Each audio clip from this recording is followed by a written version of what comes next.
Gaming 25,000 లో gaming కోసం ఈ ఫోన్ ని కొనొచ్చా? ఈ cyber design, mecha loop light and cooling fan చూసి టెంప్ట్ అవ్వకండి. ఇది బ్రాండ్ పంపిన యూనిట్ అయితే కాదు. ఫస్ట్ సేల్ లో పర్చేస్ చేసి 25 days పర్సనల్ గా యూజ్ చేసి అన్ని డిపార్ట్మెంట్స్ లో టెస్ట్ చేసినాక చేస్తున్న వీడియో ఇది. ఒకవేళ ఈ ఫోన్ ని మీరు కొందామంటే వీడియోని ఎండ్ వరకు చూడండి, మీకే క్లారిటీ వస్తుంది కొనాలా వద్దా అని. స్టార్టింగ్ లో ఫ్యూ కస్టమర్స్ కి గేమింగ్ కిట్ ఇచ్చారు. ఇందులో mecha case, DC cooling fan and 20 rupees finger sleeves ఉన్నాయి. అండ్ యాక్చువల్ బాక్స్ లో phone, plastic case, screen guard and దీంతో పాటు 45 watt చార్జర్ ని కూడా ఇచ్చారు. మీరు ఇప్పుడు ఆర్డర్ చేస్తే ఈ కిట్ మీకు రాకపోవచ్చు. ఈవెన్ ఫ్లిప్కార్ట్ వెబ్సైట్ లో చూసుకుంటే కూడా బాక్స్ కంటెంట్స్ లో ఈ గేమింగ్ కిట్ అయితే మెన్షన్ చేయలేదు. సైబర్ మెకా డిజైన్ తో వస్తుంది. ఈ మెకా లైట్ ని మనము కస్టమైజ్ చేసుకోవచ్చు. కాల్స్ కి నోటిఫికేషన్స్ కూడా పెట్టుకోవచ్చు. ఫ్రంట్ కూడా చాలా థిన్ బెజల్స్ ఉన్నాయి. డిజైన్ అయితే కొంచెం ఫ్యూచరిస్టిక్ గా అండ్ ఫన్నీగా ఉంది. ఇది కొంతమందికి నచ్చుతుంది అండ్ కొంతమందికి ఫంకీగా ఉండడం నచ్చదు. నాకైతే పర్సనల్ గా కొంచెం బాగానే అనిపించింది, డిఫరెంట్ గా. బిల్డ్ చూసుకుంటే మనకంతా పాలికార్బోనేట్ యూజ్ చేశారు. గ్లాసీ ఫినిష్ ఉండడం వల్ల మనకు ఫింగర్ స్మడ్జెస్ అండ్ స్క్రాచెస్ అయితే ఈజీగా పడుతున్నాయి. ఫ్రంట్ NEG గ్లాస్ ని యూజ్ చేశారు. ఇది equivalent to Corning Gorilla glass 3 అని చెప్పొచ్చు. బట్ స్క్రాచెస్ అయితే పడుతున్నాయి. వితౌట్ స్క్రీన్ గార్డ్ అయితే మీరు అస్సలు యూజ్ చేయకండి. వెయిట్ డిస్ట్రిబ్యూషన్ అయితే చాలా బాగా చేశారు. 194 grams ఉన్నప్పటికీ ఫోన్ అయితే లైట్ వెయిట్ గానే ఉంది. 6.78 inches 144 watt super AMOLED display experience వేరే లెవెల్ ఉంది. బటరీ స్మూత్ ఉంది. 100% DCI-P3 colour gamete, 1300 nits peak brightness వల్ల బ్రైట్నెస్ కూడా చాలా బాగుంది. ఈవెన్ హార్డ్ సన్లైట్ లో కూడా ఫోన్ విజిబుల్ అవుతుంది. యూట్యూబ్ లో 4K HDR వీడియోస్ 60 FPS లో ఈజీగా ప్లే అవుతాయి. అండ్ వీళ్ళు వీడియో HDR అని ఒక ఆప్షన్ కూడా ఇచ్చారు. దాన్ని ఆన్ చేసుకుంటే కలర్స్ ఇంకొంచెం పంచిగా చూపిస్తుంది. ఈ HDR ఆప్షన్ వీడియో ప్లాట్ఫామ్స్ అన్నిట్లో కూడా వర్క్ అవుతుంది. వైడ్ బ్యాండ్ L1 సపోర్ట్ ఇచ్చారు. బోత్ ప్రైమ్ అండ్ నెట్ఫ్లిక్స్ లో ఫుల్ HD కంటెంట్ చూడొచ్చు. బట్ HDR సపోర్ట్ అయితే ఇవ్వలేదు. 23,000 లో one of the best display smart phone అనిపించింది నాకు. Dual stereo speakers with JBL tuning and hi-res audio certification తో వస్తుంది. సౌండ్ క్వాలిటీ శాంపుల్ మీరు ఇక్కడ వినొచ్చు. చాలా క్లియర్ గా, క్రిస్ప్ అండ్ లౌడ్ గా ఉంది. ఆడియో పరంగా మాత్రం నాకు చాలా బాగా అనిపించింది. బట్ ఫుల్ వాల్యూమ్ పెట్టుకున్నప్పుడు బ్యాక్ ప్యానల్ కొంచెం వైబ్రేట్ అవుతుంది. ఫోన్ లో 3.5mm జాక్ ఇవ్వలేదు. వీళ్ళు గేమింగ్ ఫోన్ అని మార్కెట్ చేస్తున్నారు. హెడ్ ఫోన్ జాక్ ఇచ్చుంటే గేమర్స్ కొంచెం అడ్వాంటేజ్ అయ్యేది. బట్ Type-C నుంచి ఆడియో క్వాలిటీ అయితే బాగానే ఉంది. కాల్స్ మాట్లాడేటప్పుడు ఇయర్ పీస్ నుంచి ఆడియో చాలా లౌడ్ గా అండ్ క్లియర్ గా ఉంది. మైక్ క్వాలిటీలో కూడా నో ఇష్యూస్. ఇక కెమెరాస్ గురించి మాట్లాడితే బ్యాక్ సైడ్ 2 యూజ్లెస్ సెన్సర్స్ ఇచ్చారు. 2 మెగాపిక్సెల్ డెప్త్, 2 మెగాపిక్సెల్ మ్యాక్రో. ఒకటే యూస్ఫుల్ సెన్సర్ ఉంది, 108 MP and wide angle lens ఇచ్చుంటే కొంచెం బాగుండు ఈ యూజ్లెస్ సెన్సర్స్ బదులు. ఫ్రంట్ చూసుకుంటే 32 మెగాపిక్సెల్ సెల్ఫీ కెమెరా ఉంది. బ్యాక్ సైడ్ ఇమేజెస్ బాగానే వస్తున్నాయి, కలర్స్ బాగున్నాయి, డైనమిక్ రేంజ్ బాగుంది. బట్ డీటెయిల్స్ మాత్రం ఎక్కువ క్యాప్చర్ చేయట్లేదు. 1080 MP డీటెయిల్స్ కొంచెం బెటర్ గా వస్తున్నాయి compare to normal mode. And images కూడా కొంచెం షార్పర్ సైడ్ ఉన్నాయి. అప్పుడప్పుడు అయితే ఓవర్ షార్ప్ అనిపిస్తున్నాయి. ఇంకొకటి 3x అస్సలు వర్క్ అవ్వట్లేదు. నార్మల్ అండ్ 108 MP రెండిట్లో చెక్ చేశాను. బ్లర్రీగా సాఫ్ట్ గా వస్తున్నాయి. అదే మళ్ళీ 1x లో తీస్తే షార్ప్ గానే వస్తున్నాయి. ఈ ఇష్యూ అయితే ఇన్ఫినిక్స్ తొందరగా ఫిక్స్ చేయాలి. ఫ్రంట్ కెమెరా చూస్తే నార్మల్ గానే ఫోటోస్ బెటర్ వస్తున్నాయి. డీటెయిల్స్, డైనమిక్ రేంజ్, కలర్స్ అన్ని కూడా బాగానే ఉన్నాయి. బట్ 32 MP ఆన్ చేస్తే చాలా గ్రెయిన్స్ వస్తున్నాయి. మీరు ఇక్కడ చూడొచ్చు. 32 MP కన్నా నార్మల్ ఇమేజెస్ కొంచెం బాగా వస్తున్నాయి. ఇది కూడా కొంచెం అప్డేట్ లో ఫిక్స్ అయితే చేయాలి. పోర్ట్రేట్ చూసుకుంటే హిట్ అండ్ మిస్. కొన్ని అయితే సూపర్ గా వస్తున్నాయి. బట్ కొన్నిట్లో మాత్రం ఎడ్జెస్ అయితే అవుట్ అవుతున్నాయి. మీరు ఇక్కడ శాంపిల్స్ చూడొచ్చు. సేమ్ మనకి సెల్ఫీ కెమెరా పోర్ట్రేట్ షాట్స్ కూడా హిట్ అండ్ మిస్ వస్తున్నాయి. ఇండోర్ లైటింగ్ లో కూడా సిమిలర్ గానే పర్ఫామ్ చేస్తున్నాయి. కొన్ని శాంపిల్స్ మీరు ఇక్కడ చూడొచ్చు. వీడియో డిపార్ట్మెంట్ బాగానే ఉంది. ఇది మనకు OS తో వస్తుంది. 4K 30 FPS లో స్టెబిలైజేషన్ ఉంది. అండ్ శాంపిల్స్ ఒకసారి చూడండి, మీకే వీడియో గురించి క్లియర్ గా అర్థం అవుతుంది. ఫ్రెండ్స్, 4K 30 FPS లో రికార్డ్ చేస్తున్నాము. స్టెబిలైజేషన్ అయితే ఉంది మనకు 30 FPS లో. వీడియో క్వాలిటీ ఒకసారి చెక్ చేయండి. స్టెబిలైజేషన్ కూడా మీరు అబ్జర్వ్ చేయండి ఎట్లుందో. ఫాస్ట్ అండ్ అసలు ఫ్రెండ్స్, ఈ వీడియో నేను ఇన్ఫినిక్స్ GT 20 Pro తో రికార్డ్ చేస్తున్నాను. మాక్సిమం 2K 30 FPS లో రికార్డ్ చేయొచ్చు. కాకపోతే 2K 30 FPS లో మనకు స్టెబిలైజేషన్ ఆప్షన్ అయితే లేదు. సో చూడండి, ఈవినింగ్ కండిషన్ లో రికార్డ్ చేస్తున్నాను అండ్ వాక్ కూడా చేస్తున్నాను. ఒకసారి స్టెబిలైజేషన్ ఎట్లుందో చెక్ చేయండి. కెమెరాస్ మరీ సూపర్ లేవు, అలానే వరస్ట్ కూడా లేవు, ఓకే ఓకే అని చెప్పొచ్చు.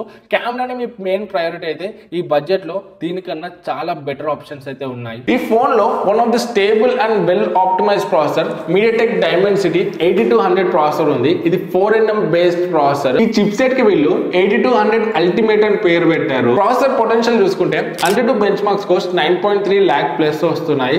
గీక్ బెంచ్ లో single core 1000 plus, multi core 3600 plus and GP score లో 4300 ప్లస్ స్కోర్ చేస్తుంది.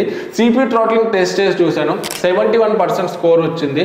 థ్రాటిల్ అయితే అప్పుడప్పుడు అవుతుంది. కైన్ మాస్టర్ లో 4K వీడియో ఎడిటింగ్ అయితే నేను చేశాను. 3 లేయర్స్ వరకు బాగానే హ్యాండిల్ చేస్తుంది. మనం ఏవో 3 లేయర్స్ చేసినప్పుడు కొంచెం లాగ్ అయితే అవుతుంది. బట్ 1080p ఎడిటింగ్ చేసేటప్పుడు అప్ టు 8 లేయర్స్ వరకు స్మూత్ గా హ్యాండిల్ చేస్తుంది. ఈ ఫోన్ గేమింగ్ సెగ్మెంట్ ని టార్గెట్ చేసి తీసుకొచ్చారు. ఇక ఇంటెన్స్ గేమింగ్ టెస్ట్ చేద్దాము. ఇందులో BGMI, జెన్షన్ impact and free fire install చేసి ఎక్స్ట్రీమ్ గా టెస్ట్ చేశాను. Free fire ultra plus 60 FPS లో ఈజీగా హ్యాండిల్ చేస్తుంది. లాగ్స్ ఆర్ ఫ్రేమ్ డ్రాప్స్ ఏం నోటీస్ చేయలేదు. ఓవరాల్ గా గేమ్ ప్లే చాలా బాగుంది. BGMI కేపబిలిటీ చూసుకుంటే స్మూత్ ప్లస్ ఎక్స్ట్రీమ్ ప్లస్ అంటే 90 FPS వరకు సపోర్ట్ చేస్తుంది. ఫ్యూచర్ లో 120 FPS ఆప్షన్ కూడా అన్లాక్ చేస్తా అని అంటున్నారు. ఏమో అది మనం చూడాలి ఫ్యూచర్ లో. మాక్సిమం నేను అబ్జర్వ్ చేసింది 87 FPS, మినిమం 71 FPS మెయింటైన్ చేయగలుగుతుంది. ఓవరాల్ గేమ్ ప్లే బాగుంది. ఎక్కడ కూడా లాగ్స్ ఆర్ జిటర్స్ అయితే నేను నోటీస్ చేయలేదు. బట్ ఫోన్ ఒక 1 hour గేమింగ్ చేస్తే బ్యాక్ సైడ్ కెమెరా దగ్గర కొంచెం వార్మ్ అయితే అవుతుంది. జెన్షన్ ఇంపాక్ట్ చూసుకుంటే అన్ని సెట్టింగ్స్ ని మ్యాక్స్ అవుట్ చేసి టెస్ట్ చేశాను, అయినా పర్లేదు, బాగానే హ్యాండిల్ చేస్తుంది. బట్ FPS ఊరికే డ్రాప్ అవుతుంది. ఈ బాక్స్ లో కూలర్ ప్లస్ మ్యాక్సెఫ్ ని ప్రొవైడ్ చేశారు కదా, ఆ కూలర్ ఆ కేస్ కి మాత్రమే సెట్ అవుతుంది. డైరెక్ట్ వాళ్ళు ఇచ్చిన type C to type C cable phone కి పెట్టేసి యూజ్ చేయొచ్చు. ఆ కూలర్ మాత్రం చాలా చల్లగా ఉంది, బట్ మరీ అంత ఎఫెక్టివ్ అయితే నాకు అనిపించలేదు. బ్యాటరీ కూడా ఫాస్ట్ గానే డ్రైన్ అవుతుంది. అండ్ టెంపరేచర్ చెక్ చేయడానికి వితౌట్ కూలర్ చూసుకుంటే నేను ఏసీ అంతా కూడా ఆఫ్ చేసి నార్మల్ రూమ్ టెంపరేచర్ లో గేమింగ్ చేశాను. ఒక హాఫ్ అన్ అవర్ గేమింగ్ చేస్తే నాకు 39 degrees వరకు అయితే టెంపరేచర్ రికార్డ్ అయింది. అండ్ నెక్స్ట్ నేను కూలర్ పెట్టాను. కూలర్ పెట్టేసి మళ్ళీ 30 minutes గేమ్ అయితే ఆడాను. నాకు అరౌండ్ 33 to 36 మధ్యలో అయితే టెంపరేచర్ అయితే రికార్డ్ అయితే అయింది. అరౌండ్ మనకు 4 degrees వరకు అయితే కూల్ గా ఉంచుతుంది. 4 degrees తక్కువనైతే టెంపరేచర్ వస్తుంది కూలర్ పెట్టుకొని ఆడినప్పుడు. ఇందులో 8GB LPDDR5X RAM and 256GB UFS 3.1 storage type ని యూజ్ చేశారు. నా దగ్గర బేస్ వేరియంట్ ఉంది 8GB 256. దీంట్లో 16GB వేరియంట్ కి 8GB వేరియంట్ కి 2000 డిఫరెన్స్ ఉంది. నన్ను అడిగితే మీరు 8GB ర్యామ్ వేరియంట్ తీసుకోండి, 16GB కి అంత అవసరం అయితే లేదు. ర్యామ్ మేనేజ్మెంట్ బాగానే ఉంది. మాక్సిమం డైలీ యూజ్ చేసే యాప్స్ అయితే ర్యామ్ లో ఉంచుకుంటుంది. గేమ్స్ మాత్రము ఒక్కటే ఉంచుకుంటుంది. మీరు 2-3 గేమ్స్ అంటే పెద్దవి మాత్రం ర్యామ్ లో అయితే స్టోర్ చేసుకోదు. Storage read and write speeds చూసుకుంటే బాగానే ఉన్నాయి. మీరు ఇక్కడ స్క్రీన్ మీద చూడొచ్చు. 5000 mAh battery and 45 watt fast charging support తో వస్తుంది. బాక్స్ లోనే చార్జర్ ని ప్రొవైడ్ చేశారు, విచ్ ఇస్ గుడ్. బట్ నా డౌట్ ఏంటంటే ఈ ఫోన్ PD ఛార్జింగ్ సపోర్ట్ చేస్తుంది, అయినా కూడా PD ఛార్జర్ ఇవ్వలేదు. ఇస్తే బాగుండి అనిపించింది. ఈ ఫోన్ ఇనిషియల్ గా బ్యాటరీ యూసేజ్ ప్యాటర్న్స్ ని మీ యూసేజ్ కి తగ్గట్టు అడ్జస్ట్ అవ్వడానికి ఒక 1 week టైం పడుతుంది. సో 1 week తర్వాత నా యూసేజ్ ని బట్టి రెగ్యులర్ యూసేజ్ లో 5.5 to 6 hours వరకు స్క్రీన్ ఆన్ టైం వస్తుంది. బట్ కంప్లీట్ గేమింగ్ అంటే 4 hours వరకు స్క్రీన్ ఆన్ టైం వస్తుంది. లేదు గేమింగ్ ప్లస్ రెగ్యులర్ యూసేజ్ అంటే 1 day ఈజీగా వస్తుంది. బ్యాటరీ లైఫ్ పరంగా ఒక 5000 mAh బ్యాటరీ ఫోన్ ఎలా పర్ఫామ్ చేస్తుందో సేమ్ అలానే అనిపించింది. బట్ ఈ ఫోన్ లో స్క్రీన్ ఆన్ టైం అప్పుడప్పుడు తప్పు చూపిస్తుంది. 5 to 6 hours యూజ్ చేసినా కానీ 1 to 2 hours క్యాలిక్యులేట్ చేస్తుంది. 45 watt ఫాస్ట్ ఛార్జర్ తోనే 0 to 100% ఫుల్ ఛార్జ్ అవ్వడానికి 1 hour 5 minutes అయితే పడుతుంది, విచ్ ఇస్ గుడ్ అని చెప్పొచ్చు. ఈ ఫోన్ డ్యూయల్ 5G సిమ్స్ కి సపోర్ట్ చేస్తుంది. బట్ SD కార్డ్ ఆప్షన్ లేదు. బేస్ వేరియంట్ 256GB కాబట్టి మేజర్ ప్రాబ్లం అయితే అవ్వదు. Wi-Fi 6 డ్యూయల్ బ్యాండ్ వైఫై కి సపోర్ట్ చేస్తుంది. Speed and network strength excellent ఉంది. Phone 4G plus carrier aggregation and VoNR కి కూడా సపోర్ట్ చేస్తుంది. బట్ నాకు 5G లో కాల్స్ అయితే ఏం వెళ్ళట్లేదు, నేనైతే అబ్జర్వ్ చేయలేదు. ఫ్యూచర్ లో దీన్ని వీళ్ళు అప్డేట్ త్రూ ఫిక్స్ అయితే చేస్తారు అనుకుంటున్నా. టోటల్ 14 5G బ్యాండ్స్ ఉన్నాయి. అన్ని నెసెసరీ బ్యాండ్స్ ఇచ్చారు. నెట్వర్క్ డిపార్ట్మెంట్ లో ఎక్కడ కాంప్రమైజ్ అవ్వలేదు. నేను రీసెంట్ గా మా విలేజ్ కి వెళ్ళినప్పుడు ఒక 3 phones అయితే నాతో పాటు క్యారీ చేసుకుని వెళ్ళాను. సో ఒక ప్లేస్ లో మా విలేజ్ విలేజ్ లో ఒక రూమ్ లో 5G సిగ్నల్ అయితే రాదు, అసలుకే రాదు. బట్ ఈ ఫోన్ లో మాత్రం 5G అయితే వచ్చింది. నాకైతే చాలా బాగా అనిపించింది. నా దగ్గర ఉన్న ఇంకో 2 ఫోన్స్ లో కూడా సేమ్ సిమ్ వేసి నేను చెక్ చేశాను, దాంట్లో రాలేదు. అన్ని నెట్వర్క్ సెట్టింగ్స్ చేంజ్ చేసి అలా ఇలా చేసి కూడా చూసాను, బట్ దాంట్లో రాలేదు, దీంట్లో మాత్రం వచ్చింది. సో నెట్వర్క్స్ పరంగా మాత్రం ఇది ఎక్సలెంట్ ఉంది. Call quality and signal reception లో కూడా ఎక్కడ ప్రాబ్లమ్స్ లేవు. ఫోన్ లో ఇన్ఫినిక్స్ వల్ల ఒఫిషియల్ డేటర్ ఉంది కాబట్టి మనం కాల్ చేసేటప్పుడు అవతల వాళ్ళకి తెలియకుండా రికార్డింగ్స్ అయితే చేయొచ్చు. 5G లో ఇంటర్నెట్ స్పీడ్స్ ఎక్సలెంట్ ఉన్నాయి. యావరేజ్ గా 340 Mbps వరకు వస్తుంది. Phone Bluetooth 5.3 and 5.3 LE support తో వస్తుంది. ఐఆర్ బ్లాస్టర్ ఉంది అండ్ NFC కూడా ఇచ్చారు, విచ్ ఇస్ గుడ్ థింగ్. ఈ phone out of the box XOS 14 based Android 14 తో వస్తుంది. ఒక కస్టమ్ UI లో ఉండాల్సిన ఫీచర్స్ తో పాటు ఇంకా చాలా ఫీచర్స్ ఎక్స్ట్రాగా ఇచ్చారు. అన్ని ఫీచర్స్ ని ఎక్స్ప్లెయిన్ చేయాలంటే ఈ వీడియోని అయితే సరిపోదు. బట్ ఇన్ఫినిక్స్ వాళ్ళ అప్డేట్ ఫ్రీక్వెన్సీతో పాటు అప్డేట్ క్వాలిటీని కూడా ఇంప్రూవ్ చేసుకోవాలి. ప్రీవియస్ గా వీళ్ళ ఫోన్స్ అన్నిటి కూడా మనం అప్డేట్స్ ఇవన్నీ చూసుకుంటే మాత్రము చాలా వరకు వీళ్ళు ప్రామిస్ చేసే విధంగా మనకు అప్డేట్స్ అయితే రిలీజ్ చేయలేదు. సాఫ్ట్వేర్ ఎక్స్పీరియన్స్ చూసుకుంటే లాస్ట్ ఇయర్ ఇన్ఫినిక్స్ UI కి ఇప్పుడు ప్రెసెంట్ ఉన్న ఇన్ఫినిక్స్ UI కి చాలా చేంజెస్ చేశారు. నియర్ టు స్టాక్ ఎక్స్పీరియన్స్ ఉంది. జస్ట్ వీళ్ళ ఇన్ఫినిక్స్ యాప్స్ తప్ప ఎక్స్ట్రా బ్లోట్వేర్ అయితే ఏం లేదు. ఫోన్ యూజ్ చేస్తుంటే మాత్రం చాలా స్మూత్ గా ఉంది. ఓవరాల్ UI ఎక్స్పీరియన్స్ మాత్రం చాలా బాగుంది. కెమెరా UI ఒక్కటి చేంజ్ చేస్తే ఇంకొంచెం బాగుంది అనిపించింది. సెక్యూరిటీ పరంగా ఇందులో in display finger print scanner ఇచ్చారు. ఇది ఫాస్ట్ అండ్ అక్యురేట్ ఉంది. హాప్టిక్ ఎక్స్పీరియన్స్ కూడా బాగానే ఉంది. ఈ ప్రైస్ పాయింట్ లో మరీ ఎక్కువ ఎక్స్పెక్ట్ చేయడానికి కూడా లేదు. ఇక ఫైనల్ వర్డిట్ కి వస్తే 25,000 లో అసలు ఈ ఫోన్ ని కొనొచ్చా?